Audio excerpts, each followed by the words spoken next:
참 좋으신 주님의 은총과 평화가 오늘 예배 가운데 함께한 우리 모두에게 물붓듯이 부어지기를 주의 이름으로 간절히 축원합니다.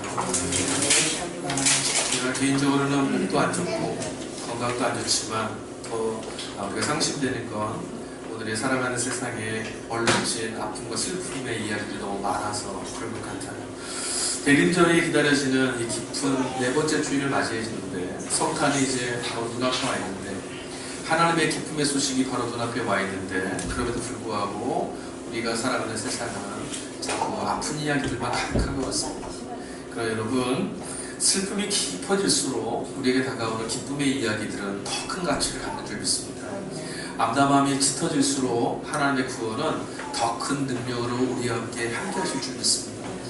우리의 삶을 짓누르는 모든 어둠 가운데서도 하나님께서 그 어둠을 뚫고 우리 곁에 찾아오셔서 이루신 구원에 여러분 소망을 가지시고 이 세상에서 넘어지지 마시고 전능하신 하나님의 구원의 역사를 함께 묵도하는 빛의 증인들이 될 수 있기를 간절히 축원합니다. 오늘 우리가 읽은 성서일과 제3독서 복음서로 주어진 누가복음 본문 말씀은 한 여인의 노래로 차 있습니다.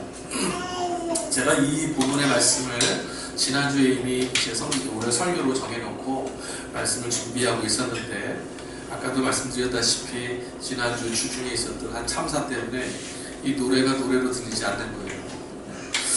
제가 2014년에 목사 안수를 받을 때 물론 목회도 좀 늦기 시작했지만 참 어려운 시간을 거치게 안수를 받아야 될 준비를 하고 있었을 때 제 마지막 그 교회 본교회에서 사역이 고난주간 새벽기도를 인도하는 거였어요.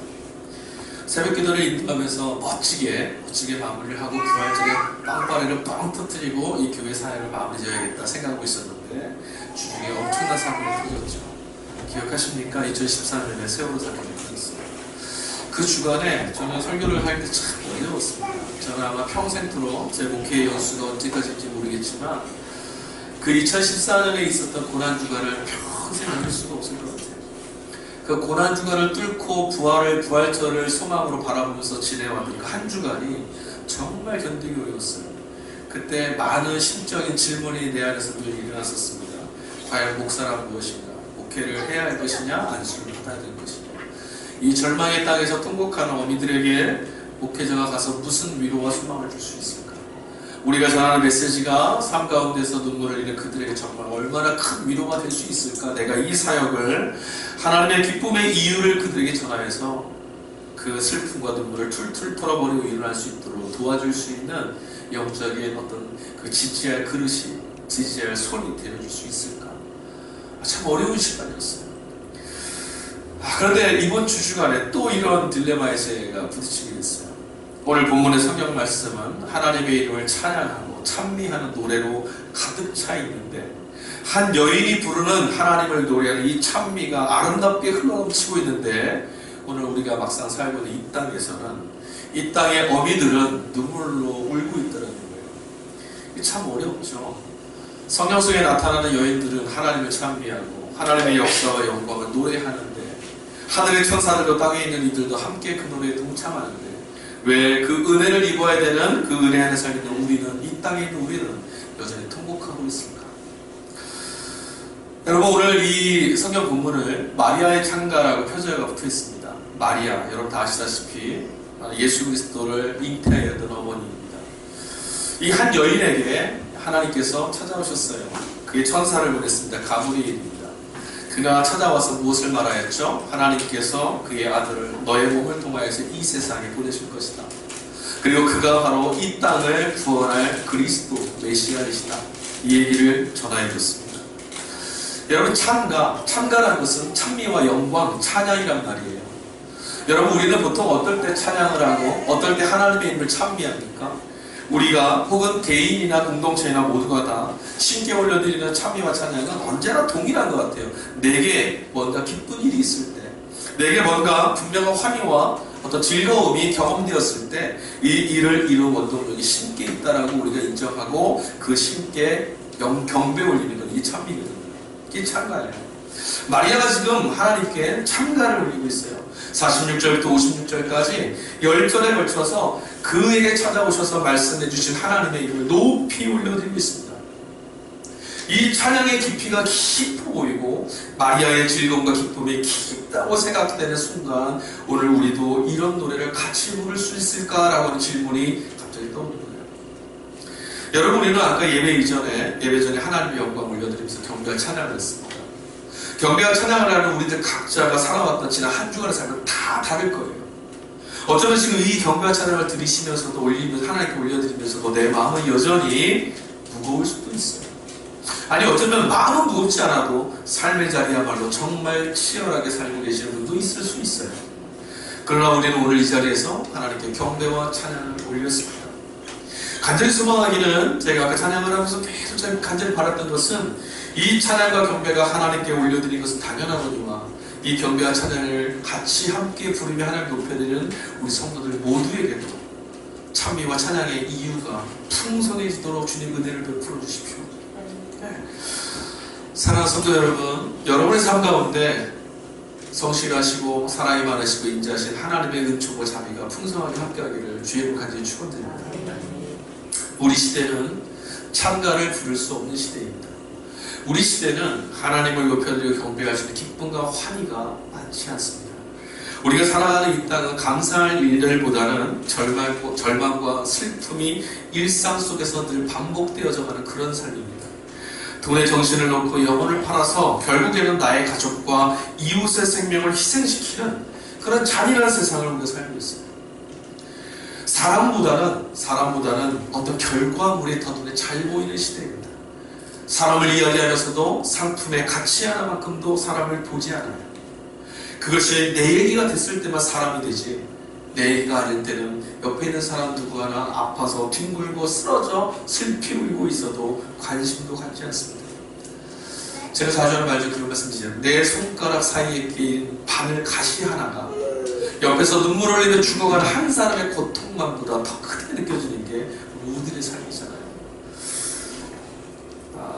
제가 어디서 그런 얘기를 지난주 중에 들었던 것 같은데, 어떤 분을 얘기하다가 기억이 잘 안 나네요.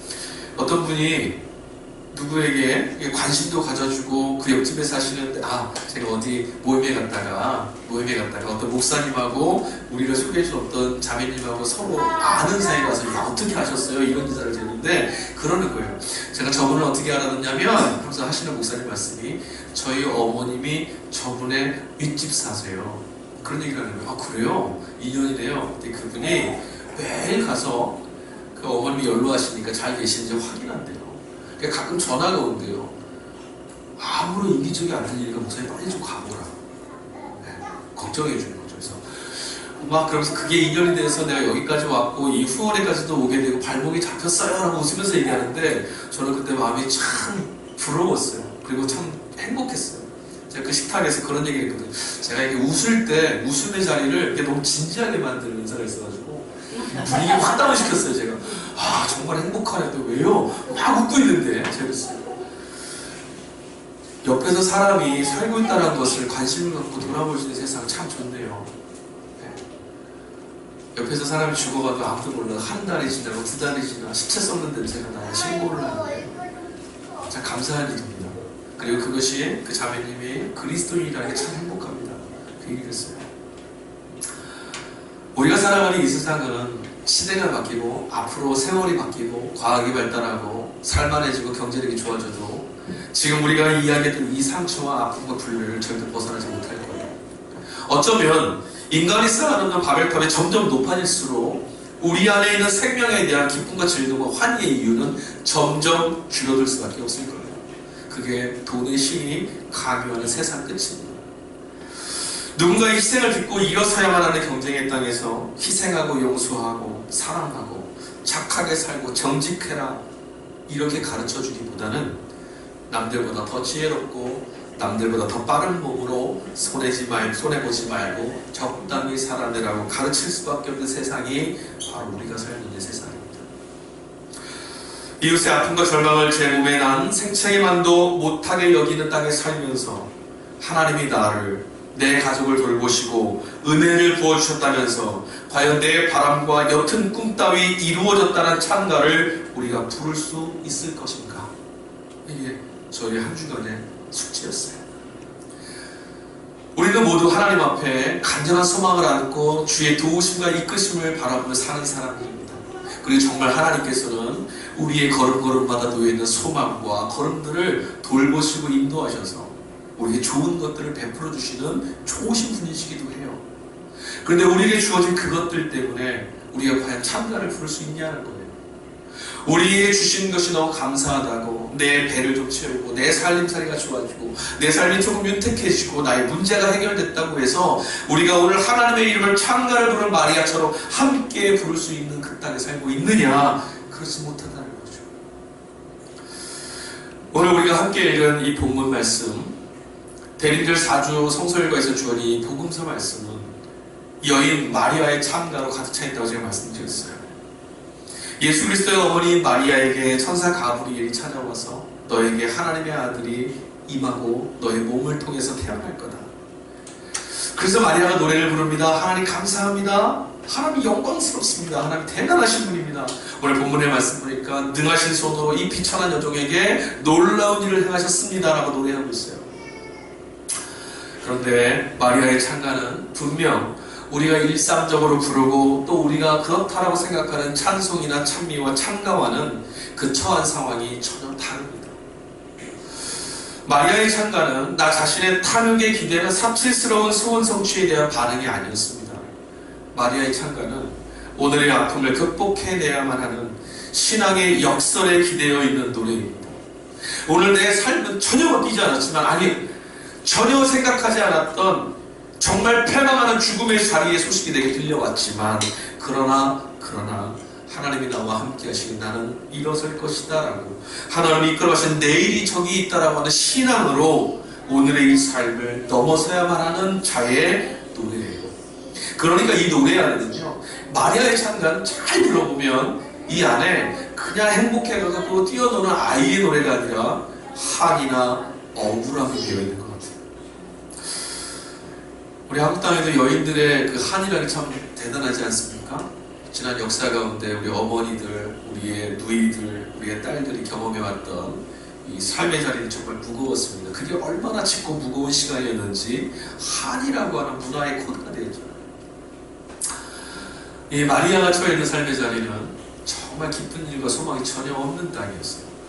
2000년 전 이 팔레스타인 땅에 살고 있는 한 여인에게, 처녀인 여인에게, 이 여인에게 감당해야 될 사회적이고 문화적이고 정치적인 삶 자체가 이미 절망이었어요. 그뿐만 아닙니다. 이 팔레스타인 이스라엘 땅이 로마의 소국이 되어서 피비린내라는 참화할 속에서 수백 년간의 역사 속에서 이 신음하고 있었는데, 그것만 아니라 이스라엘 안에서도 여인에 대한 인식과 조롱과 냉대는 우리가 상상하는 그 상상을 초월합니다. 사람으로 존중받지 않아 그런 세상에 살고 있었어요. 근데 이 여인에게 하나님의 천사가 지금 찾아왔습니다. 우리는 마리아가 접했던 이 소식, 하나님의 아들을 잉태하게 될 것은 너의 몸에 하나님의 아들이 잉태될 것이라는 소식이야말로 얼마나 영광스럽지 않느냐라고 우리 얘기할 수 있고 생각할 수 있어요. 질문해볼까요? 다 결혼하셔서? 다시 한번 질문 그래도 해보겠습니다. 원사님 하나님 천사가 찾아왔어요. 이렇게 말씀하시는 거, 오늘 밤에 기도 열심히 하시며 나서 주님 쉬시는데, 사랑하는 자여, 나를 위해서 최선을 다해 살아가는 너의 인생을 내가 격려한다. 네 몸을 통해 하나님의 아들이 이 땅에 다시 찾아올 거다. 뭐라 하실래요? 놀래죠. 맞아요. 이게 정상이에요. 우리는 하나님께서 하나님의 아들, 그 어마어마하신 분이 내 몸을 찾아왔으면 너 정말 좋겠다 말하기 쉽지만, 그에게는 이 사건은 감당할 수 없을 만한 머리를 뒤통수를 뭔가로 얻어맞는 듯한 사형선고 같은 이야기. 마리아는 처녀였습니다. 그쵸? 이 처녀에게 결혼도 아직 안 했는데 아이가 생길 거래요. 뭐 어떻게 된 줄 아세요? 이 여인은 결국은 죽음 끝에 서게 되는 거예요. 명예살인이라는 게 있어요. 율법에서는 간음하지 말고 결혼해서 아이를 낳는 것만이 복이에요. 그렇죠? 근데 이 여인이 지금 부정한 짓을 저지른 거예요. 결혼하기 전에 다른 누군가의 애를 뵌 거잖아요. 우리야 성령에 잉태됐습니다라는 말 성령을 통해서 고백하지만 밖에 있는 누가 그 말을 어떻게 믿겠어요? 어떤 놈이야? 이렇게 되죠. 그 말이 어떻게 될까요? 돌에 맞아 죽는 거예요. 하나님의 천사가 지금 찾아와서 전해진 소식이 뭐냐면 하나님이 이 세계를 당신의 아들을 보내서 구원하시니까 근데 너는 돌에 맞아 죽어야 돼. 이 얘기란 말이에요. 너는 돌에 맞아 죽을 수밖에 없어. 근데 지금 마리아가 뭐 했어요? 하나님의 이름을 찬양합니다. 찬미해 주님 영광을 받으십시오. 노래하고 있다는 거예요. 모든 성경은 여러분 꼭 기억하실 게 있어요. 오늘 이 누가복음을 우리가 읽으면 누가복음 안에는 동정의 탄생에 대한 이야기가 들어있는데 사실 누가복음이 오늘 1장 속에서 주목하고 있는 건 예수 그리스도가 신비스러운 방식으로 처녀의 몸에서 동정녀 안에서 탄생하셨다 그 얘기에 주목하지 않아요. 누가복음이 정작 주목하려는 것은 무엇이냐면 이 아이가 결국 죽음을 향해 달려갈 하나님의 아들 그리스도라는 것을 주목하고 있어요. 누가복음이 전체가 복음서 전체가 성경 전체가 주목하고 있는 건 하나님의 아들 대단합니다. 놀라운 방식으로 있다고 역시나 다릅니다. 구름 타고 오시면 이게 아니라 그 아들이 이 땅에 오셔서 죽임당하실 겁니다. 그 아들이 이 땅에 오셔서 십자가에 매달려 죽습니다. 바로 당신들 때문에. 그 아들이 우리의 죄 때문에 죽임당합니다. 그러나 하나님이 그를 다시 살려내실 겁니다. 이게 성경이 주목하는 것이에요. 성경은 사람들이 얼마나 대단한지 전혀 관심하지 않아요. 사람의 출신 성분이 어떠하고 어떤 방식으로 출생했는지 누구의 집에서 어떤 배경을 갖고 태어났는지 전혀 관심 갖지 않습니다. 성경은 어떻게 보면은 차별받는 오늘의 세상에서 살아가야 되는 것만으로도 아득한 우리에게 성경도 사람을 차별한다 이런 말 하지 않아요. 하나님은 사람에게 사람의 출신과 배경에 전혀 관심 갖지 않아요. 우리 역시 그 일에 그러니까 동정녀로 탄생했다 이 사실에 그닥 눈을 기울일 수 없어요. 마리아의 찬가는 예수님의 탄생 즉 하나님의 아들이시며 인류를 구원하실 그리스도의 오심 끝에 닿아 있기 때문에 한많은 여인의 이 찬가 속에 담겨있는 눈물이 우리 눈에는 보이지 않아요. 위대한 그리스도, 위대한 하나님의 아들 이 사건만 우리 기억하고 있기 때문에 이 노래를 부르고 있는 환희와 기쁨의 노래를 부르지만 눈에서 눈물이 뚝뚝 떨어지고 있는 이 마리아의 눈물이 보이지 않는다는 거예요. 여러분 하나님께 나와서 기도하시면서 하나님 감사합니다. 지금까지 살아오게 하신 은혜에 감사합니다. 기도하시면서 그 찬양을 부르면서 눈물을 뚝뚝 흘려보셨어요? 이 한 해의 삶의 이야기가 있기 때문에 하나님을 찬양하는 그 찬양이 눈물로 고백되는 거죠. 마리아는 이 2000년 전의 팔레스타인 땅, 이 저주받은 땅에서 정말 죽음 앞에 늘 매달린 채 살아가는 가련한 여인이었어요. 하나님이 찾아와서 그에게 메시지를 전달하셨다면 이렇게 하셨어야 돼요. 내가 너의 그 자리를 알고 있다. 너의 비천한 삶을 알고 있다. 나는 낮은 자를 높이 세운 하나님이다. 내가 너를 영광의 자리에 세우겠다. 가자! 이래 말씀하셔야 되는데 하나님이 지금 가브리엘 천사를 주셔서 주신 말씀은 전혀 그렇지 않아요. 마리아가 오늘 이 본문 속에서 말했던 찬양의 가사에는 하나님이 능하신 손으로 하나님이 그 권력자들을 낮추시고 가난한 자를 세우시고 줄인 자를 먹이시고 뭐 이런 얘기가 나오지만 실제로 마리아에게 그 일은 일어나지 않은 얘기예요. 마리아의 현실은 하나님의 말씀을 받아들인 그 현실이 뭐냐면 이제 나는 하나님의 일을 위해서 돌에 맞아 죽어야 될 여인입니다. 얼마나 비참합니까? 제가 마리아라면 이 찬가 부르지 못했을 것 같아요. 비가를 불렀을 것 같아요. 오호라 군비한 영혼이요. 그러지 않았을 것 같아요. 어쩌자고 하나님은 나를 선택하셔서 이런 구렁텅이로 내모십니까? 나는 당신의 딸이 아니란 말입니까? 라고 하고 싶은데 마리아가 지금 찬미를 부르고 있습니다. 우리들의 신앙의 자리도 그런 것 같아요. 신앙으로 극복하고 달려가고 있지만 여전히 힘에 부쳐서 치열한 삶의 경계 속에 처해 있기는 매한가지입니다. 어쩌면 우리도 다 마리아 같은 것 같아요. 돌아보고 나니 찬가를 불러야 될 인생입니다라고 우리가 고백을 하지만 정작 살아가고 있는 길 위에서는 찬가란 것은 여간 낯설은 이야기일 수밖에 없어요. 살아가고 있는 그 와중에 걸어가고 있는 과정 속에서 우리 눈에 비추어지는 상황은 비가를 불러 마땅한 상황밖에 안 보인다는 거죠. 눈을 뜨고 보니 가난에 찌들어 있는 가정에서 태어난 아이들, 밥 한 끼 약 하나도 먹지 못해서 죽어야 되는 그런 가정에 태어난 아이들, 내일의 꿈을 저담 잡힌 채 절망에 익숙한 매일을 살아가야 되는 우리 청년들, 한평생 열심히 살아내 결국 맞이하게 되는 암담한 현실들, 너무나 평범한 일상 속에 여과 없이 찾아오는 그 제천에서 이런 사건같이 정말 그런 일들과 사건과 사고가 닥쳐올 때마다 우리는 얼마나 만만하지 않은 삶을 살고 있는지 깨닫게 됩니다.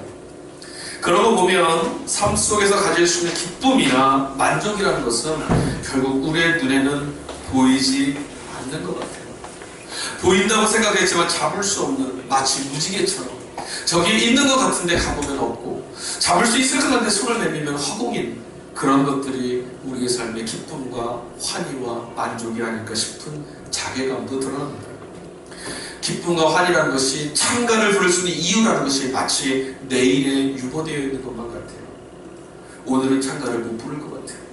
그럴 때마다 우리 입에서 나오는 것이 무엇입니까? 한숨과 자조, 삶과 세상을 향한 원망의 노래가 우리 입속에 담겨지기 시작합니다. 그래서 이 세상에서 들려오신 노래는 다 원망과 불평과 저주의 노래들이에요. 그런데 마리아가, 이 여인이 오늘 찬가를 부릅니다.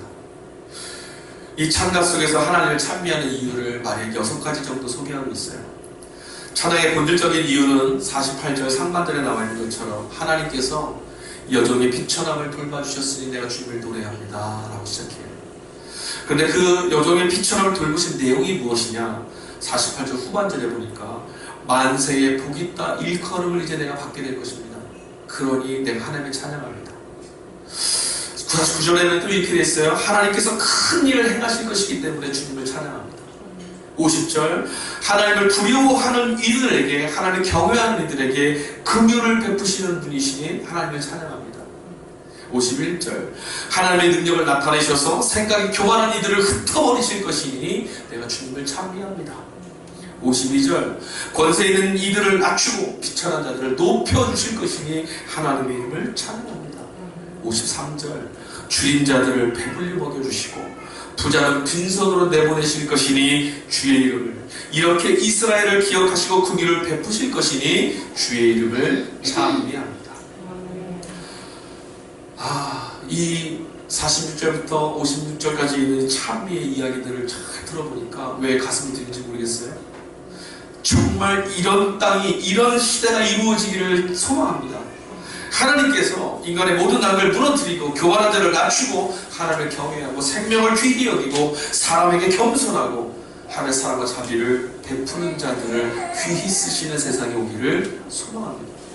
불법과 불의함이 땅에 떨어지고 정직함과 의로움으로 하나님을 믿으며 기대며 살아가는 이들의 자리를 주께서 높여주시는 땅이 우리 가운데 이루어지기를 소망합니다.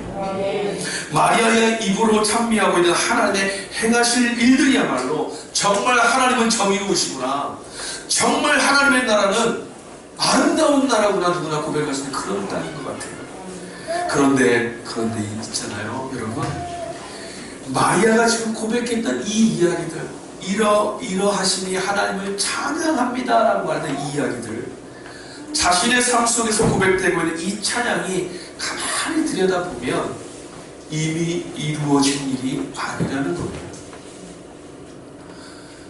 지금 마리아에게 48절부터 쭉 나온 6가지가 내게 이런 일을 행하셨으니 감사합니다, 하나님 높임을 받으십니다, 이게 아니었다는 거예요. 마리아의 찬미의 고백은 모두 자신의 과거의 것들이 아니었습니다. 천사 가브리엘이 자기에게 일어날 이야기를 들려준 이후에 이제 하나님이 일이 하실 것이니 그 일을 하실 하나님은 대단하십니다라고 높이는 게 바로 노래였어요. 근데 마리아에게 전해졌던 그 일 이후, 그 일이 뭡니까? 하나님의 아들이 너의 몸속에 찾아오셔. 그에게 뭐라 그랬죠? 이제 너는 돌에 맞아 죽을 거야. 찬미의 이유들은 모두 마리아 개인적인 것들이 아니었습니다. 당시 이스라엘, 무너진 그 이스라엘 땅을, 무너진 그 땅의 삶과 통곡하는 수많은 여인들의 눈물의 자리를 하나님이 회복할 것이다 라는 이야기예요.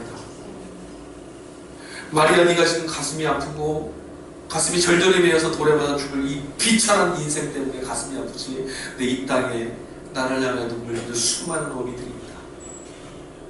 수많은 여인들이 있다. 그들의 눈물을 닦아줄 일을 너를 통하여 하겠다 라고 하십니다.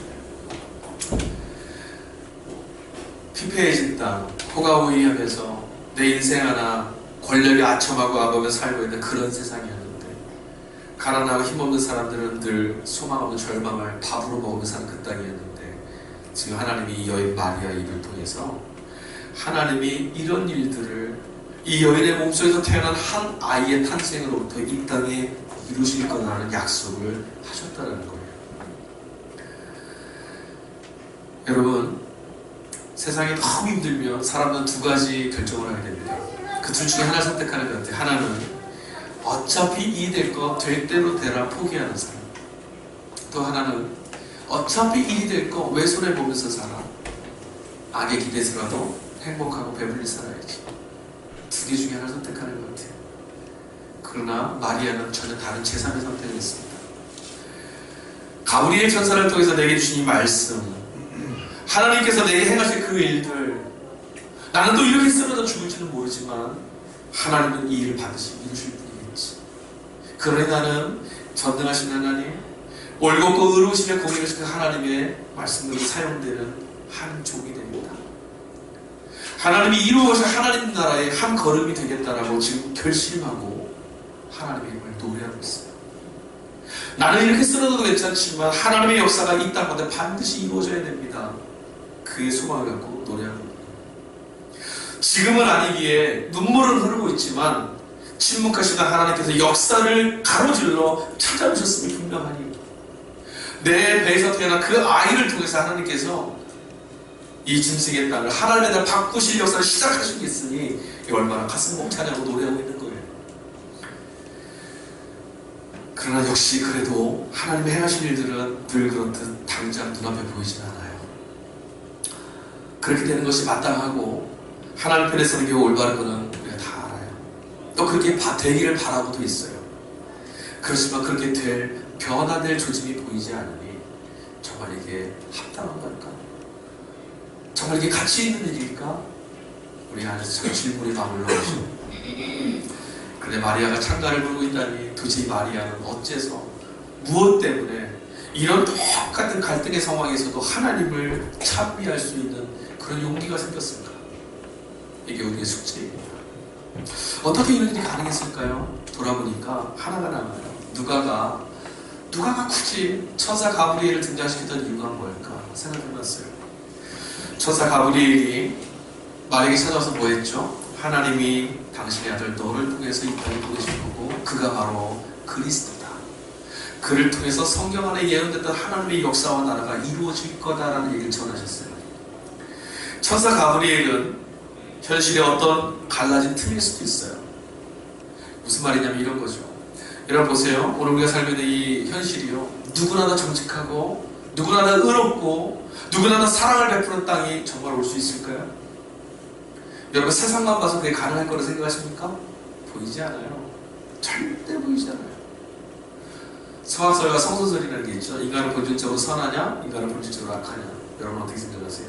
저는 예전에 인식론과 철학을 공부할 때는 인간은 선하다는 표현을 썼어요.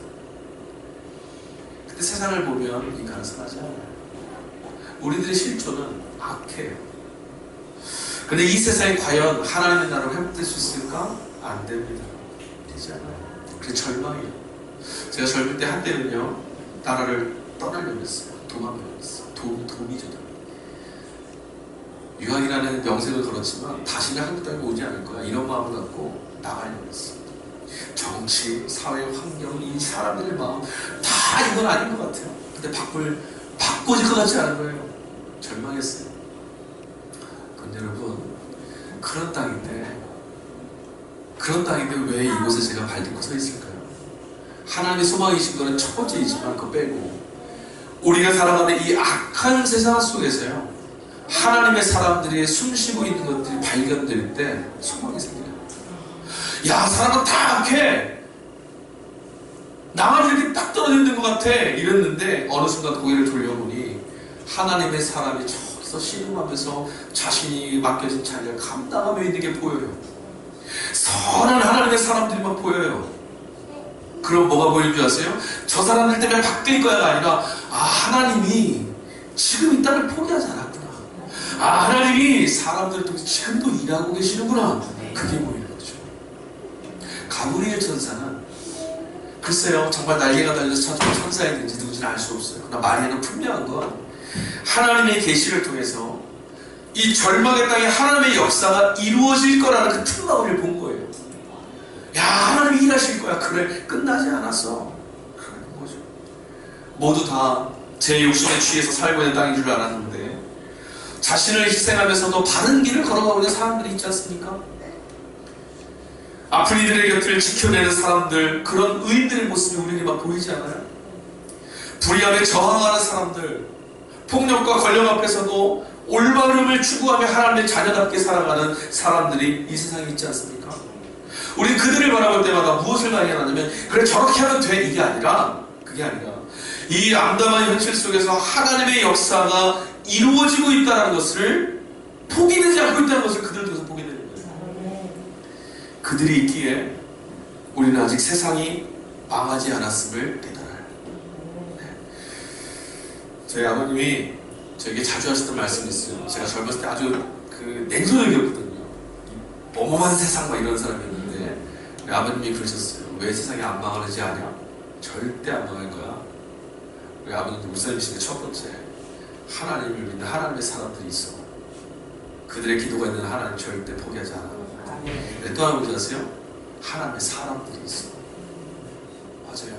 하나님의 선한 사람들이 있어요. 사랑하는 여러분, 오늘 이 예배의 자리에 참여하신 여러분이 바로 그 하나님의 사람들인 줄 믿습니다.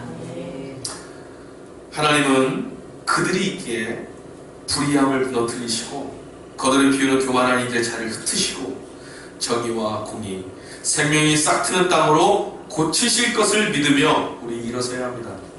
그들이 있기에 남들 다 그렇게 살잖아 라고 말하는 자조 섞인 말로 올곧음의 길을 포기하고 소망의 길을 포기하며 살아라고 말하는 세상 가운데 우리는 길을 바르게 서고 땅에 디디는 우리의 발에 힘을 주고 마리아가 보았던 것처럼 하나님이 이루실 일들의 소망을 보는 그런 믿음의 눈이 열려져서 그의 자리를 지키고 설 수 있는 자들이 되어야만 합니다. 이 땅에 하나님의 나라를 바라보며 나아가는 수많은 천사들의 소망의 언어가 마리아에게 전해졌습니다.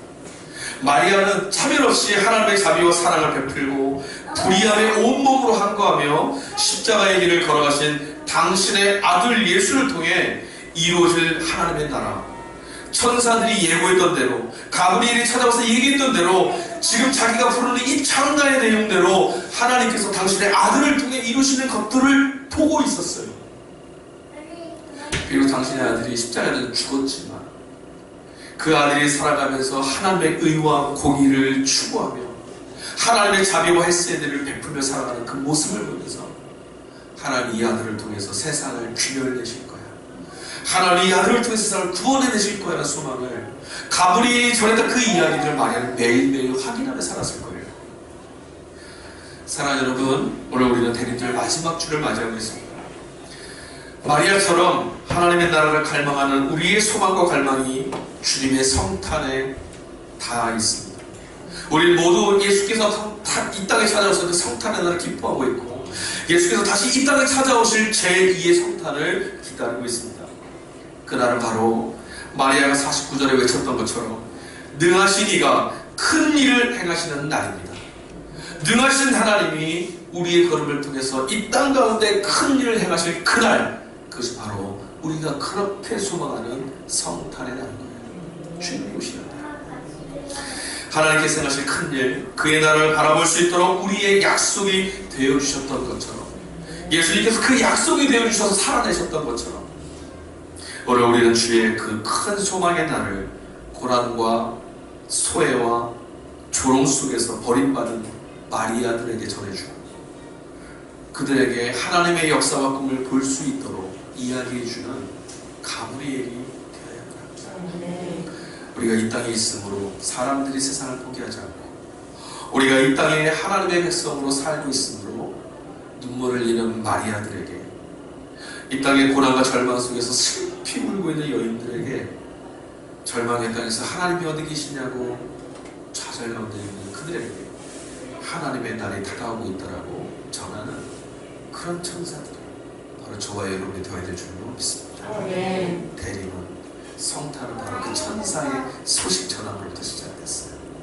우리에게 찾아오시는 예수 그리스도의 기쁨의 날에 진정한 자유와 진정한 해방의 날이 될 수 있기를 주의 이름으로 간절히 축원합니다. 기도하겠습니다.